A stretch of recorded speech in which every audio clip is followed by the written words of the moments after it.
Hey everyone, it's Manny here, and you are on the Weirdness of Money. Today I have a special guest, one of my first special guests ever on the show. Do you remember a while back I did a video where I talked about mortgages? I did the best I could with the knowledge I had, but you know what? I have an expert with us today. His name is Leo Stroe. And Leo, do you want to tell us a little bit about yourself before we get started?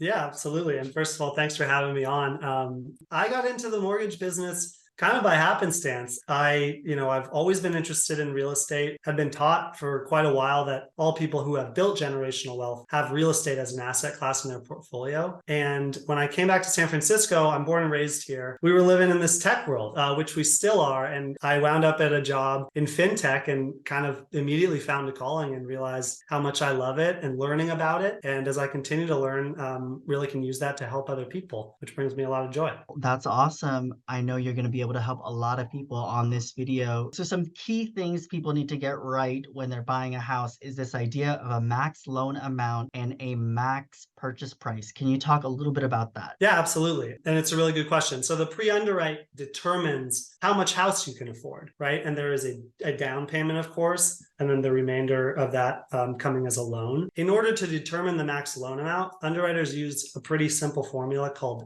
debt to income ratio. And it's your monthly debt to income ratio, essentially meaning if you're a W-2 worker, what is your gross income and comparing that to your monthly liabilities. So your monthly liabilities would be things like a car loan, credit card debt. Although interestingly, with credit card debt, when doing the calculation, only your minimum loan payment is factored in. It's a pretty simple calculation that once we have collected tax documents and bank statements, we can determine what will the down payment amount be, of course, and then what max loan amount will help you get to the purchase price so that you can go shopping with confidence. You said shop with confidence. I talked about this a little bit, but realtors will not work with you unless you've gone through this step, it seems like. Yeah, and I think that really makes sense for everybody involved, right? The most valuable asset that anyone has is their time. It's our goal that all of our clients are just getting the best experience possible, and we most importantly care that realtors are in a position to help clients who have been vetted, so that when time comes to make an offer, they know that they can do it lickety split. Because also in San Francisco, you've gotten to a point where you're competing a lot of times with all cash, but oftentimes what is competing against all cash are offers with no contingencies. Now, how do you safely waive a financing contingency? If you so choose, by doing a pre-underwrite, by knowing that that loan is going to come through because all your documentation has been vetted. The other ones to be aware of are the appraisal, which is up to you to waive or not, and then an inspection. And oftentimes we recommend, if you are comfortable waiving financing and appraisal contingencies, to leave the inspection contingency for about a week or so, just to give yourself a buffer to really feel comfortable with the decision that you're making. All right, you just threw some new words at us. And if you're going through this the first time, a contingency might be a new word. Give us an explanation of what that means. Yeah, definitely. So when a real estate contract is written, there is a default amount of days for that part of the process to come to completion. And it defaults on real estate contracts to 17 days for the three of them. Typically, a real estate contract in San Francisco averages about 25 days. And that's to allow each step of the process to be completed. The appraisal contingency, appraisals usually take about a week to 10 days from being ordered to being completed. And then the financing contingency, you can shorten that tremendously if you've completed a pre-underwrite, because all we need is to sort of refresh the documentation there. And then lastly, the inspection contingency is really up to the client and their realtor to determine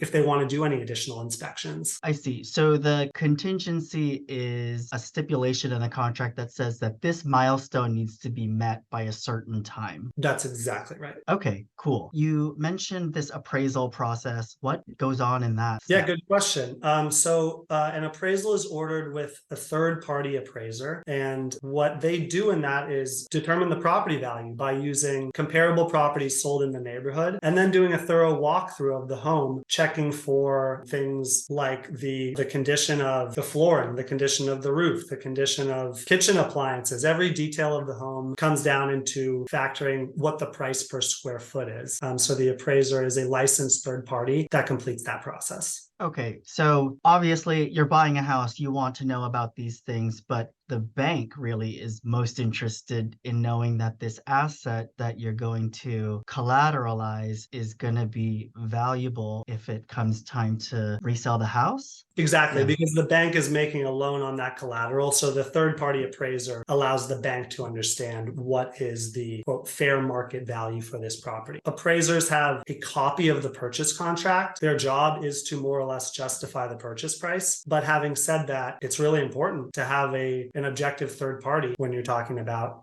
such a large financial transaction and large loans. Okay, so my last question is about benefits, specifically tax benefits to owning a home. What are they? Yeah, that's a great question. A huge plus of owning a home is the tax deductibility advantages that you get. Per the 2018 tax bill, those equate to $10,000 of your property taxes. So that would be the equivalent of an $885,000 home has a property tax bill of $10,000. Anything more, you can no longer deduct per the 2018 tax bill. However, the additional piece is mortgage interest up to $750,000. If you have interest payments, $1 million loan size, then 75% of your payment is tax deductible against your active income, meaning whatever your W-2 income is or 1099 income, your accountant will use that to lower your tax basis, if that makes sense. Yes, it does. Do you have any parting thoughts for our audience? I think the parting thought is getting a mortgage is something that if you are going in with minimal education can seem like a really scary process. And I take very seriously, and honestly, it's an honor to help people feel confident while they're going into the largest financial transaction of their life. Because this stuff, it's not rocket science, but if it's not taught to you throughout your life, it can seem really overwhelming.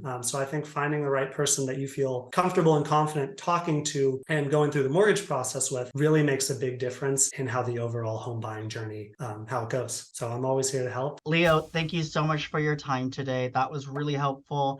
We'll have your contact information in the section below. Thanks for being here. I hope that answered some questions you had about mortgages, and we'll see you next time. See you later, Leo. Cool, Manny. Thank you. Take it easy. Thank you.